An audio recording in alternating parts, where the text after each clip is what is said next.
आप सभी को जय मसीह की। प्रभु आप सभी को बहुत आशीष दे। मेरे भाई और बहनों, आप सभी से एक रिक्वेस्ट है, प्लीज़ इस वीडियो को पूरा ज़रूर सुनना। ये एक गवाही है, ये प्रभु के दास के द्वारा एक गवाही दी गई है और कहा जाता है कि एक सच्ची गवाही है।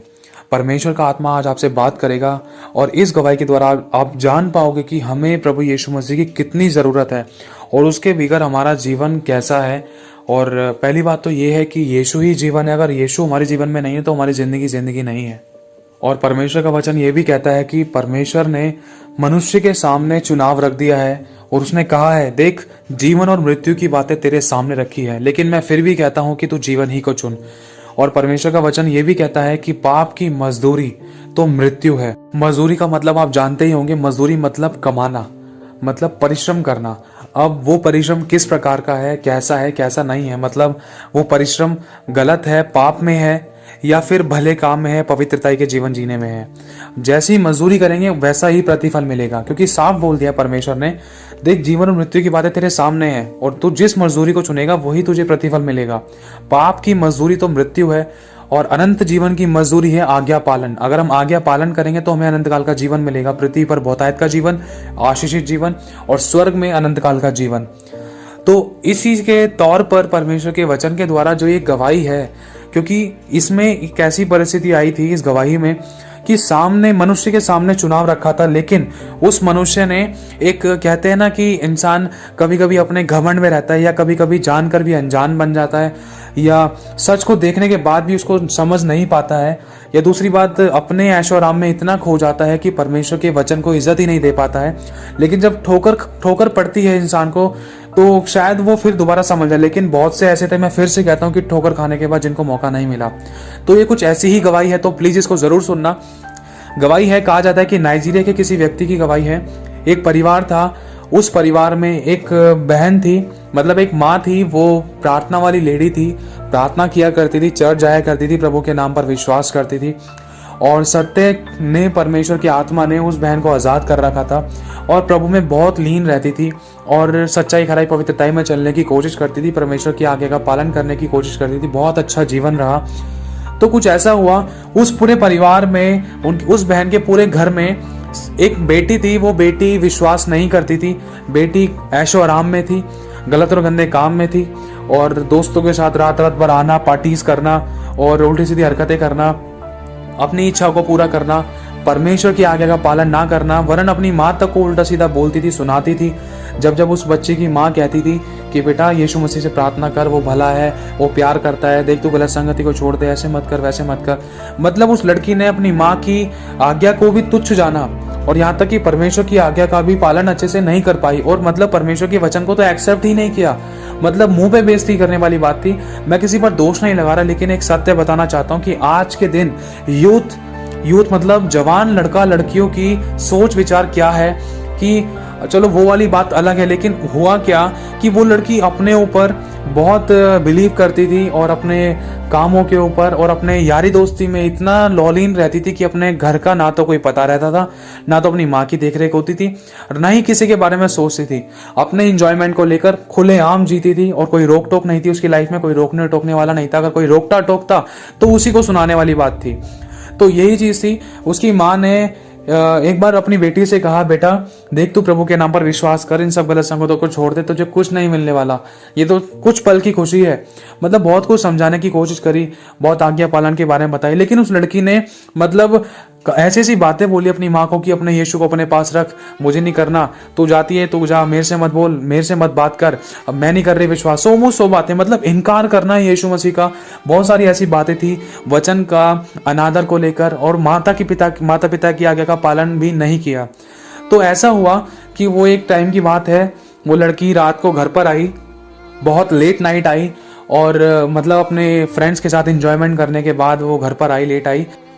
तो कुछ ऐसा हुआ कि उस लड़की ने अपनी माँ से कहा कि मम्मी मुझे ना सुबह उठा दियो, सुबह मुझे अपने दोस्तों के साथ जाना है, ठीक है, तो बहुत ज़रूरी है और मैं सोती ना रह जाऊँ, इसलिए मुझे उठा दियो और मैं लेट नहीं होना चाहती, ठीक है, इस बात का ध्यान रखियो। तो उसकी माँ ने कहा, नहीं बेटा देख पहले मेरी बात सुन, देख मैं तेरे को नहीं उठाऊंगी, मैं नहीं चाहती कि तू गलत संगत में जाए और मैं तुझे बिल्कुल नहीं जाने दे सकती, खासकर मैं उठाऊंगी तो बिल्कुल नहीं तेरे को। और देख मैं प्रभु की आज्ञा का पालन करती हूँ, बस मैं तेरे से इतना कहती हूँ, प्रभु के वचन पर चल, प्रभु की आज्ञा का पालन कर और गलत संगति से दूर हो जा, बुराई से नफरत कर और पापों से नफरत कर, पापों से तौबा कर। तुझे नहीं पता तुझसे कितनी बड़ी बड़ी गलतियां हुई हैं, तूने कितनी बड़ी बड़ी परमेश्वर की आज्ञाओं को तोड़ा है, तूने मेरी बात को भी नहीं माना है और तेरा बिहेव कितना बदलता जा रहा है तुझे खुद नहीं पता है। तो मतलब बहुत सारी बातें उसकी माँ ने बोली और ऑन द स्पॉट उस लड़की ने अपनी माँ को जवाब दिया और उसने कहा देख तू नहीं उठाएगी ना, कोई बात नहीं, मेरे दोस्त ही खुदा कर मुझे उठा लेंगे। तो फिर मतलब उसने लड़की ने अनादर किया परमेश्वर के वचन का, और मतलब परमेश्वर की आज्ञा तो यही है कि अपनी माता पिता की आज्ञा का पालन कर। तो कुछ ऐसा हुआ, फिर वो लड़की अपने रूम में जाकर चली गई और उसकी मम्मी बहुत रो रही, बहुत परेशान थी और वो प्रार्थना में बैठी। तो उसके बाद हुआ क्या कि वो लड़की मतलब सो गई, सोने के बाद उसकी माँ ने तो उसको नहीं उठाया सुबह, लेकिन उसके दोस्त आ गए घर के बाहर उठाने के लिए, और उठाने के बाद वो लड़की उठी, उस जल्दी से तैयार होके वो जल्दी से जल्द निकलने को हो रही थी। तो इतने में उसकी मम्मी ने बोला बेटा देख तू जा तो रही है ना, तो प्रभु को साथ ले जा और देख तू प्रभु यीशु मसीह से अपनी गलती पाप गुनाह अपराधों की माफ़ी मांग, क्षमा मांग प्रभु से, क्योंकि तुझे नहीं पता कि तूने कितनी बड़ी बड़ी गलतियां की हैं। प्रभु से माफ़ी मांग और प्रभु को अपने साथ में ले जा। बेटा देख अपने आप को इस बुरे रास्ते से हटा ले, प्रभु मौका दे रहा है। तो उसने कहा देख मुझे तेरे यीशु की कोई ज़रूरत नहीं है, मैं अपने यीशु को अपने पास रख, ठीक है। तो उसकी मम्मी ने कहा बेटा देख ऐसे मत बोल, ऐसे नहीं बोला जाता, वो तो तेरे भले के लिए, उसने तेरा क्या बिगाड़ा है, वो तो तेरी रक्षा और करता है, तेरी रक्षा सुरक्षा करता है, लेकिन तू उसको बोल तो दे कि यीशु मेरे साथ चल और मेरी रक्षा कर। तो उस लड़की ने बोला भाई देख गाड़ी में जगह नहीं है, मेरी गाड़ी फुल है, गाड़ी में यार दोस्त है और जगह नहीं है गाड़ी के अंदर बिल्कुल भी। तो फिर उसके बाद वो निकल गई, निकलने के बाद वो बैठी होगी गाड़ी में। फिर उसके बाद एक आंसर मिला कि मम्मी देख भाई यीशु के लिए तो जगह नहीं है गाड़ी के अंदर, यीशु से बोलते जाके डिग्गी में बैठ जाएगा पीछे। तो फिर उसके बाद उसकी मम्मी बहुत हैरान हुई कि मेरी बेटी ने ऐसा तिरस्कार किया, ऐसी बातें बोली। फिर कुछ ऐसा हुआ, फिर वो लड़की चली गई गाड़ी के अंदर बैठकर अपने यारों दोस्तों के साथ, और कुछ घंटों बाद उसकी मम्मी के पास एक कॉल आता है कि कुछ ऐसा हुआ कि आंटी ये एक पर्स मिला है हमें, इस पर्स में आपका एड्रेस है और एड्रेस ये है और इस लड़की का नाम ये है और एक लड़की की फ़ोटो है, और हम इस एड्रेस पे इसलिए आए क्योंकि जो गाड़ी में वो लोग थे ना वो मतलब सबके सब मर चुके हैं क्योंकि बहुत खतरनाक एक्सीडेंट हुआ है। और उसकी मम्मी बहुत रो रो के बेहाल हो गई। उसकी मम्मी ने चिल्ला चिल्ला कर अपनी छाती पीट कर, मतलब एक तरीके से बहुत दुख था उसको कि उसने कहा था कि प्रभु यीशु मसीह को साथ ले जा और पश्चाताप कर माफ़ी मांग ले। उसको इस बात का बहुत दुख हुआ कि मेरी बेटी ढिठाई करने के कारण, आज्ञा ना मानने के कारण उसके प्राण चले गए, उसके साथ साथ उसके दोस्तों के भी चले गए। और फिर क्या हुआ कि वो बहुत रोने लगी और फिर भागी भागी उस जगह पर गई जहाँ पर वो एक्सीडेंट हुआ था। एक्सीडेंट वाली प्लेस पर देखा कि गाड़ी बिल्कुल चकनाचूर हो चुकी थी और किसी एक की भी जान मतलब बची नहीं, सबके सब मर गए थे। और हुआ क्या, इतना खतरनाक एक्सीडेंट था कि उन लोगों की बॉडी, उसके फ्रेंडों की बॉडी, उस लड़की की बॉडी गाड़ी के अंदर फंस चुकी थी, बहुत गंदी तरीके से फंस चुकी थी। कहा जाता है कि बहुत मुश्किल से उनकी बॉडी निकाली थी, बहुत खतरनाक तरीके से लहूलुहान हो रखे थे वो लोग और किसी की भी ज़िंदगी नहीं बची, ऑन द स्पॉट सबकी डेथ हो चुकी थी। और गाड़ी आगे से पीछे से सब जगह से अच्छे तरीके से चूरा हो चुकी थी और वो गाड़ी बिल्कुल भी रिन्यू और मतलब न्यू हो ही नहीं सकती थी, रिबिल्ड भी नहीं हो सकती थी, उसको दोबारा से बनाया भी नहीं जा सकता था। इस तरीके से उस गाड़ी का एक्सीडेंट हुआ था और कोई बचने के चांस भी नहीं थे। तो जब वहाँ पर इन्वेस्टिगेशन हुई, मतलब जब वहाँ पर जांच पड़ताल हुई गाड़ी को लेकर, जब पता चला डिग्गी कैसे न कैसे करके टेढ़ी मेढ़ी करके हल्का फुल्का खोल कर देखा और जांच पड़ताल करी उस गाड़ी की, तो जांच पड़ताल करने के दौरान है ना सारे लोग चौंक गए, बहुत हैरान हुए, क्योंकि कैसे न कैसे करके उस डिग्गी को खोलने की कोशिश करने के बाद अचानक जब लोगों की नज़र पड़ी तो बहुत हैरान होने के कारण ये था कि उस डिग्गी में ना 2 अंडे की ट्रे पड़ी हुई थी और अंडे की ट्रे बिल्कुल भी टस से मस नहीं हुई थी। मतलब गाड़ी की हालत बिल्कुल चूरा हो चुकी थी लेकिन अंडे की ट्रे टच से मस नहीं हुई थी, एक भी अंडा नहीं फूटा था, कोई भी अंडे में कोई प्रॉब्लम और स्क्रैचेस वगैरह नहीं आए थे। तो इस बात से ना उसकी माँ चौंक गई, ऐसा क्यों हुआ, ऐसा कैसे हो सकता है। सारे लोग हैरान हो गए कि गाड़ी अपनी पोजीशन से बिल्कुल हट गई और लोग ऑन द स्पॉट मर गए। गाड़ी का आगे वाला पार्ट मतलब इतना खतरनाक तरीके से एक्सीडेंट हुआ था कि मतलब चूरा चूरा हो चुकी थी, कोई बचने के चांस नहीं थे किसी के। और इतना तगड़ा धक्का था कि अंडे की ट्रे तो चटक जानी चाहिए थी या गिर जाने चाहिए थे या फूट जाने चाहिए थे, और इतनी गंदी तरीके से जब आगे पीछे से दब चुकी थी तो अंडे की ट्रे कैसे सही सलामत हो सकती है। सारे ये चौक में थे, लेकिन उसकी माँ को मालूम था कि मेरी बेटी ने ना एक बात बोली थी, क्या कि यीशु की ना जगह हमारे पास नहीं है, उसको बोल दे अगर वो आएगा तो पीछे डिग्गी में बैठ जाएगा। तो हमारा परमेश्वर है ना, लिखा है कि जब वो पेड़ पे बैठे पक्षियों की रक्षा करता है, उनकी जरूरतों को पूरा करता है, तो वो हमारी रक्षा, हमारी सुरक्षा क्यों ना करेगा। लेकिन आपको शुरुआत में एक बात बताई थी कि परमेश्वर ने जीवन और मृत्यु की बातें हमारे सामने रख दी है। उसमें परमेश्वर ने कहा है कि तू जीवन ही को चुन। जीवन यीशु है, जीवन मार्ग और सत्य है। सत्य परमेश्वर का वचन है और आज्ञा पालन हमें करना है। अगर हमें सत्य चाहिए, अगर हमें जीवन चाहिए, तो पापों का अंगीकार करना है, पश्चाताप करना है। लिखा है पाप की मजदूरी तो मृत्यु है। अगर पाप कर करके इंसान ने अपनी जिंदगी खराब कर ली, लेकिन फिर भी वो पश्चाताप नहीं कर रहा है, सत्य की पहचान करने के बाद अगर इंसान जानबूझकर पाप करता है, तो फिर कोई बलिदान बाकी नहीं है। लिखा है इब्रानियों 10:26 में। मैं एक बार आप लोगों के लिए पढ़ देता हूँ।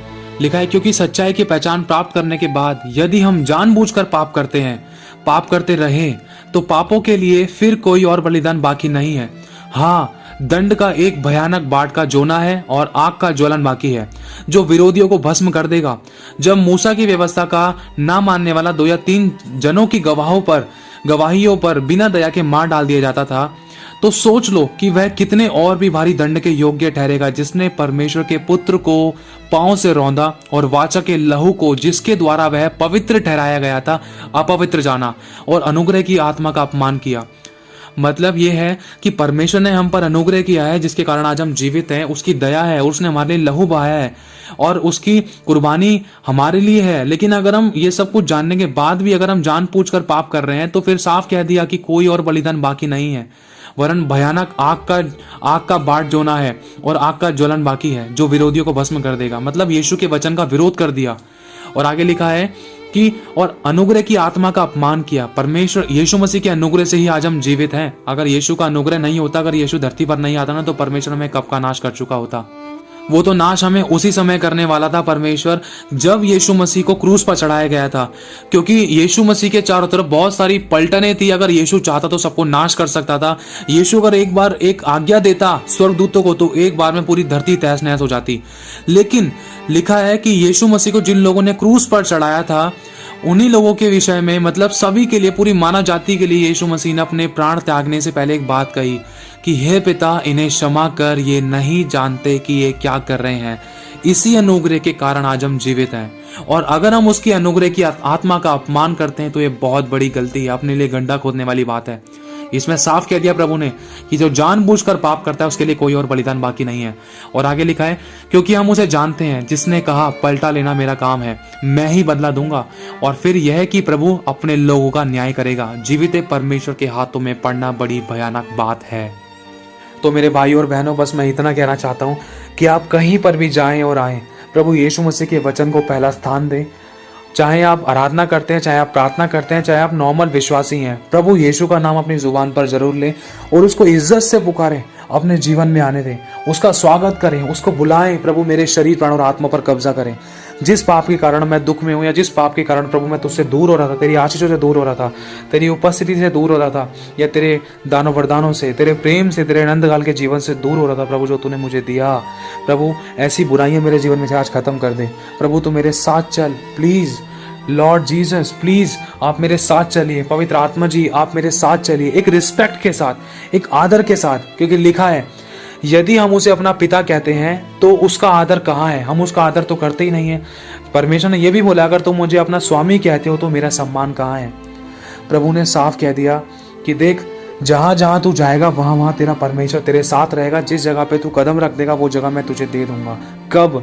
ताली एक हाथ से नहीं बजती है। परमेश्वर अपने हिस्से का काम करने के लिए तैयार है, लेकिन हमें अपने हिस्से का काम करना है। जब हम उस चमत्कार को, उस मिरेकल को, उस भरपूरी को, उस आशीष को, उस दया को और उस बड़े काम को जो परमेश्वर हमारे जीवन में करने जा रहा है, हम उसको देख पाएंगे। हमें अपनी तरीके से नहीं, वरन परमेश्वर की आत्मा के अनुसार, परमेश्वर की इच्छा के अनुसार हमें पहला कदम बढ़ाना है और उसको पहला स्थान देना है, उसके वचन को इज्जत देनी है। और इतना कहना चाहता हूँ, आप जहाँ कहीं भी जाते हैं तो प्लीज़ प्रभु को साथ रखें और हर जगह प्रभु की उपस्थिति की मदद और सहायता मांगे। प्रभु सही डिसीजन लेने में मेरी मदद और सहायता करें, सही योजना, सही चुनाव करने में मेरी मदद और सहायता करें। मैं जहाँ जा रहा हूँ, मेरे हाथ के कामों को सफल करें, मेरी रक्षा और सुरक्षा करें, मेरे आने जाने में मेरी अगुवाई करें। और प्रभु मुझे हर एक महामारी, महारोगों से, शैतान की चालों से, विपत्तियों से, कमी घटी बीमारी परेशानी से आप मुझे बचा कर रखे, मेरे परिवारों को बचा कर रखे। प्रभु मैं तो आपके पास आ गया, लेकिन जो मेरे यार दोस्त हैं, मेरे घर परिवार में, उनकी भी रक्षा और सुरक्षा करना, सबकी बंद बुद्धि के लिए, सब तेरे नाम को जाने और तुझमें बने रहें। प्रभु प्रार्थना करिए अपने भाई और बहनों के लिए, ताकि कोई भी परमेश्वर के वचन को हल्के में और ठट्ठे में ना उड़ाए, कोई हल्के में ना ले, परमेश्वर का नाम व्यर्थ में ना ले, और ना ही उसका कोई मजाक उड़ाए, क्योंकि परमेश्वर भस्म करने वाली आग है, वो जल उठने वाला ईश्वर है। और मेरे भाई और बहनों, एक बात और आपको बताना चाहता हूँ कि जब कल मैं परमेश्वर की उपस्थिति में बैठा, प्रभु ने मुझे अनुग्रह दिया उसके पास हाथ और बैठने का, उसकी बातचीत सुनने का और करने का। क्या जब मैं बाइबल लेकर बैठने को पढ़ने लगा, तो प्रभु ने मुझे एक बात सिखाई कि परमेश्वर है ना, उसका वचन कहता है कि देख, तेरा शरीर मेरे पवित्र आत्मा का मंदिर है, जो इसे नाश करेगा उसको मैं नाश कर दूंगा। तो परमेश्वर ने कहा है कि हमारा शरीर है ना, उसका मंदिर है, और वो इसमें वास करना चाहता है। और उसका वचन कहता है, देख मैं तो तेरे द्वार के बाहर खड़ा हुआ खटखटाता हूँ। क्यों वो खटखटाता इसीलिए है क्योंकि एक कुर्सी पर एक ही व्यक्ति बैठ सकता है, या तो शैतान बैठ सकता है या तो परमेश्वर बैठ सकता है। शैतान को परमिशन की जरूरत नहीं पड़ती, वो बिना परमिशन के ही आ जाता है, क्योंकि लिखा है आज्ञा ना मानने वालों के जीवन में शैतान काम करता है। लेकिन प्रभु यीशु मसीह द्वार के बाहर खड़ा हुआ खटखटाता है, उसको बुलाना पड़ता है, वो इज्जत चाहता है, वो प्रेम के योग्य है, वो आदर चाहता है, सबसे पहले वो पवित्रता ही चाहता है। अगर आप बोलोगे प्रभु मैं अपने जीवन को तुझे देता हूँ, तू मेरे घर में आ, मेरे नौकरी बिजनेस में, मेरे लाइफ में, मेरे शरीर प्राण और आत्मा में आ, मेरे प्रार्थना के जीवन में आ, मेरे आराधना के जीवन में आ, तो वो जरूर आएगा। आपको बुलाना है, उसका आदर करना है, अपने आप को जीरो करना है। और प्रभु ने एक वचन मुझे सिखाया, वो मैं आपको बताना चाहता हूँ। वो वचन ये है कि परमेश्वर ने नातान नबी के द्वारा, नातान भविष्यद्वक्ता के द्वारा अपने राजा दाऊद से, अपने दास दाऊद से परमेश्वर ने कहा, एक कहला भेजा कि दाऊद मैं तुझसे एक बात बोलूं, दाऊद क्या तू मेरे भवन को बनवाएगा, क्या तू मेरा मंदिर बनवाएगा, क्या तू मेरा घर बनाएगा दाऊद? क्योंकि मैं ना, जब से मैं इजराइलियों को ना, मतलब उन इजराइलियों को मिस्र की गुलामी से जब से मैं छुड़ाकर लेकर आया हूँ ना, उस दिन से लेकर आज तक मैं तंबू में वास करता हूँ। और दाऊद तेरे पास तो घर है, क्या तू मेरे लिए घर बनवाएगा? और पता है मैं तंबू में ही आया जाया करता हूँ।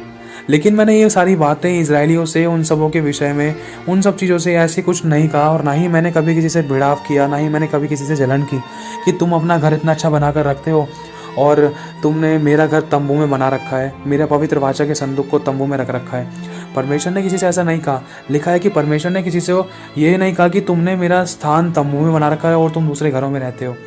तो परमेश्वर ने दाऊद से एक परमिशन मांगी।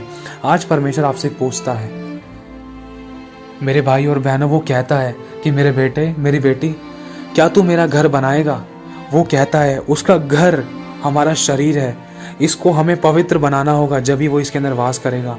वो कहता है, वो आज खटखटाता है मेरे भाई और बहनों, वो बुलाता है, वो कहता है कि बेटा मेरे पास आ, मैं तुझे वो मश्क बनाऊंगा जिसमें मैं अपनी महिमा को प्रकट करूं, मैं वो बर्तन बनाऊंगा तुझे जिसके अंदर मैं अपनी महिमा को प्रकट करूं।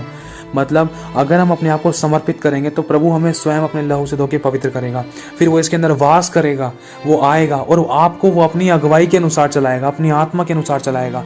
फिर आपको चलने में, दौड़ने भागने में कोई रोक टोक ना होगी, आप चलोगे थकित ना होगे, दौड़ोगे श्रमित नहीं होगे, वो उकाबोगे नहीं, आपको ऊंचा उठाकर लेकर चलेगा और आपको अपनी गोद में उठाकर लेकर चला फिरा करेगा। अगर बाढ़ें आए तो वो आपको ना डुबा सकेगी, अगर आप आग में होकर जाओ तो आग आपको ना लगेगी, क्योंकि वो आपकी आड़ है। ध्यान रखना, वो आपको रक्षा और सुरक्षा प्रदान करता रहेगा, उसके स्वर्गदूत आपकी रक्षा और सुरक्षा चारों तरफ रखे रहेंगे। तो बस यही कहना चाहता हूँ। वो पूछता है, उसने अपने दास दाऊद से पूछा, क्या दाऊद तू मेरा घर बनाएगा? तू तो देवदारों के घर में रहता है, लेकिन देख मेरा तो तंबू, मैं तो तंबू में वास करता हूँ, उसी में आया जाया करता हूँ मैं, कभी भी अगर किसी से बात करनी होती है तो। प्रभु पूछता है आज हमारी क्या औकात है। आज इतना सर्वशक्तिमान परमेश्वर जिसने कहा है कि स्वर्ग मेरा सिंहासन, पृथ्वी मेरे चरणों की चौकी है, तुम मेरे लिए कौन सा घर बनाओगे? उसने आज हमसे परमिशन मांगी है, क्या तू मेरा घर बनाएगा? वो मिट्टी के घर बनाए हुए बात नहीं कर रहा है आज के दिन, वो आज के दिन आपके और मेरे शरीर रूपी घर की बात कर रहा है, जिसमें वो वास करना चाहता है। क्यों? क्योंकि हमने इसको पाप से, बुराइयों से, अभिलाषाओं से भर रखा है।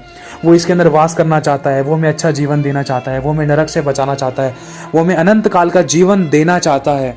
वो चाहता है कि हम सच्चाई, कराई, पवित्रताई का जीवन जिए, जैसे हम खुद बचे तो औरों को बचाने पाए। क्योंकि बहुत से ऐसे थे जिनको परमेश्वर का वचन नहीं मिला, बहुत से ऐसे थे जो आज का दिन नहीं देख पाए, लेकिन आपके ऊपर और मुझ पर परमेश्वर की महाकरुणा का फल है कि आज हम अपने लोगों को जिंदा देख पा रहे हैं और आज हम जिंदा उठे हैं। कोई रोग नहीं है, कोई बीमारी नहीं है, कोई हॉस्पिटलों के चक्कर नहीं, कोई कोर्ट केस नहीं है, कोई दुख, कोई कर्जा, कोई गरीबी, कोई घटी नहीं है। अगर है भी, अगर लगता भी है, तो उसमें भी परमेश्वर हमारे साथ खड़ा है। उसने जब इतने लंबे समय से हमें आज तक संभाल के रखा है, तो क्या वो आगे नहीं संभालेगा? बस हमें अपने आप को पवित्र करना है। वो फिर से कहता है, बेटा मैं तेरे द्वार के बाहर खड़ा हुआ खटखटाता हूँ, कहीं तू मुझे इस्तेमाल कर कर फेंक तो नहीं देगा? कहीं तू ऐसा ही तो नहीं कर रही है? तू मुझे ज़रूरत के समय पर इस्तेमाल करती है, ज़रूरत के समय पर इस्तेमाल करता है, बार बार पाप करके बार बार क्षमा मांगता है, बार बार क्षमा मांगती है। देख, मैं तुझसे फिर से कहता हूँ, पापों से तौबा कर, बुराइयों से नफरत कर, मेरा भय मान, मैं जगत के अंत तक तेरे साथ हूँ। यदि तू मुझसे प्रेम करती है, यदि तू मुझसे प्रेम करता है, तो तू मेरी आज्ञाओं को मानेगा। और मैंने तेरे लिए अपना सब कुछ दे दिया, तो क्या तू मेरे लिए इतना भी नहीं कर सकती? क्या तू मेरे लिए इतना भी नहीं कर सकता? और मैं इससे ज़्यादा मैं तेरे लिए क्या करूँ? क्या कोई और है जिसने मुझसे ज़्यादा तेरे लिए किया हो? क्या मैंने नहीं कहा कि दूध पिलाने वाली माँ बाप तुझे छोड़ देंगे, तेरे अपने तुझे छोड़ जाएंगे, लेकिन मैं तुझे कभी नहीं छोड़ूंगा। मैं तुझसे क्या मांगता हूँ? मैं तुझसे सिर्फ पवित्रता ही मांगता हूँ, जिसके द्वारा तेरा ही जीवन सुखी हो, तेरा ही जीवन आशीषित हो, तेरा ही जीवन उन्नति पाए, तेरा ही जीवन भला चंगा रहे, अच्छी सेहत में रहे। तू ही लड़ाई देंगे, मौत, एक्सीडेंट, कमी घटी, बीमारी, परेशानी से बचा रहे, सुरक्षित रहे, तू मेरे पंखों की आड़ में रहे। मैं तेरे ही भलाई के लिए कहता हूँ, क्योंकि मैं तुझसे प्यार करता हूँ। क्या तू मुझसे प्यार करता है मेरे बच्चे? क्या तू मुझसे प्यार करती है मेरी बच्ची? अगर करती है तो मैं कहता हूँ, आज मैं तेरे पास उपस्थिति के लिए मैं तेरा इंतज़ार करूँगा। आज मैं तेरे बिस्तर, तेरे बिछौने के पास मैं तेरा इंतज़ार करूँगा। क्या तू मुझसे मिलने आएगा? क्या तू मुझसे मिलने आएगी? मैं तेरे पास बैठना चाहता हूँ, मैं तुझसे बातें करना चाहता हूँ, मैं तेरी सुनना चाहता हूँ, मैं तुझे अपनी दिल की बताना चाहता हूँ। क्या तू मेरी सुनने के लिए तैयार है? तू मुझे रोज़ बोलती है, बताती है, बताता है, लेकिन मेरी सुनने के लिए क्या तुम तैयार हो? क्या तुम मेरी बाट को जोड़ने के लिए तैयार हो? तुम अपने दुख और सुख को बताकर, अपनी बातों को बताकर तुम चले जाते हो, लेकिन मेरी कोई सुनने के लिए तैयार है? आज मैं तेरा इंतज़ार करूँगा। यदि तू मेरे बेटा और मेरी बेटी है ना, तो मेरी आज्ञाओं को मानेगा। मैं तेरे साथ हूँ, मैं इंतज़ार करूँगा। मैं फिर से कहता हूँ, मैं तेरा इंतज़ार करूँगा।